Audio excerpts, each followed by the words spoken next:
You mentioned Noguchi a couple of times. Obviously, he is a major influence for you. Who are some of your other influences?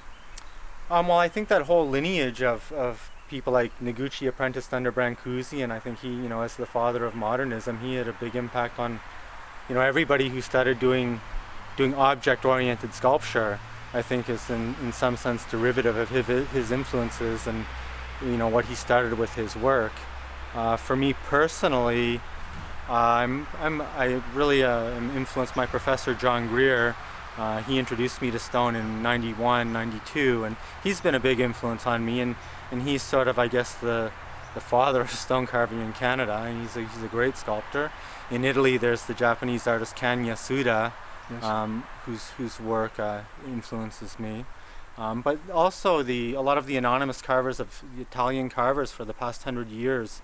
You don't know who they are, but you see their work lining the streets, in churches, and as someone into stone carving, you walk around and you just admire the work. But I'm also interested and influenced by Buddhist sculpture. I lived in Asia for 3 years, and a lot of my traveling was going to archaeological sites of old Buddhist ruins, and the Buddhist stone carving is really amazing too. I mean, it's not really contemporary art, but it certainly is still influencing art. Now, I understand that you have shown before in Italy and Hong Kong. Have you had a major solo exhibition in Canada? No, this is my first one. This is your first, so you've done international work, but not here yet. I was in Italy from '93 to '96, and then I was in Hong Kong from '96 to '99. And I was pretty active then. I showed 4 or 5 times in Italy, and I had 3 two-person exhibitions in Hong Kong and several group shows. Right. So in the exhibition, let's see, you've handkerchiefs that are in this undulating form. Yeah, they're sort of like small mountains. It's sort of like pulling out a mountain out of a handkerchief and then carving it. And it's so lovely, the idea of this almost wispy impermanence of a folded handkerchief, and this very solidity of the material and of the mountain. So that's a wonderful juxtaposition. And T-shirts.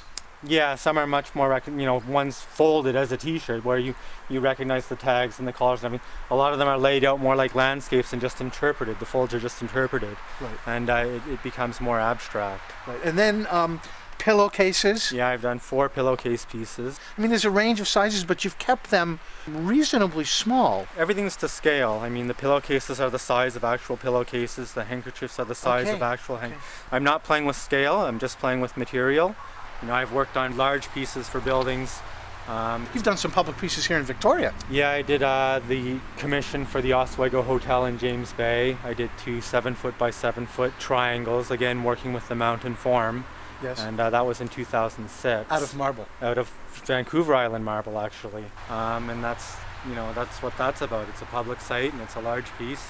But yeah, for the exhibition, I want to do smaller work that people can have in their home and have a relationship with. The sculptures themselves are very polished and fine, but you've left the base. I mean, you can see the stone in the base. I wanted the base to have the evidence of the process and have a rough chisel finish, a hand finish, to contrast the fabric, which is so finely finished and brought to such a high polish. And there's something sort of, I guess the word is museological, about presentation and the historic role the base has played with the sculpture. And for my work, it's certainly appropriate. And there is one sculpture in the exhibition that's made of yellow sienna marble. That's different than everything else. It's a sculpture that really is the first time it's being exhibited in an exhibition. Maybe just tell us a little bit about that work, because that's a seminal piece for you, isn't it? It's a transition piece. Yeah, that was sort of a really important piece for me in terms of nailing down my philosophy of why I worked stone, and at the time I was really involved in the temporal qualities of marble, the eternal characteristics, how it lasts forever, and I was really interested in contrasting that geological time of the stone with biological time of people, and this sun. I mean, every day you're getting out to work and the sun's going up and the sun's going down and you're going around your stone, and just with the Asian influence, this rising sun coming from the east was very present in my own heritage, and it ended up being one of the first large-scale sculptures I attempted in marble, and certainly something I consider to be one of my most important works early in my career. You know, when you're in Italy, the best time to go looking for stone is when it rains, because it shows all the cracks as the rain's drying. Okay, all right. So all little things that you learn being there. Yeah. Ken, thank you for inviting us over to your studio. Thanks It's for been coming. a genuine pleasure. My name is Ted Lederer. We've been in conversation today with artist Kent Laforme. You've been watching another episode of It's All About Art, and we look forward to seeing you again very soon. Thank you for watching. Bye-bye. Bye for now.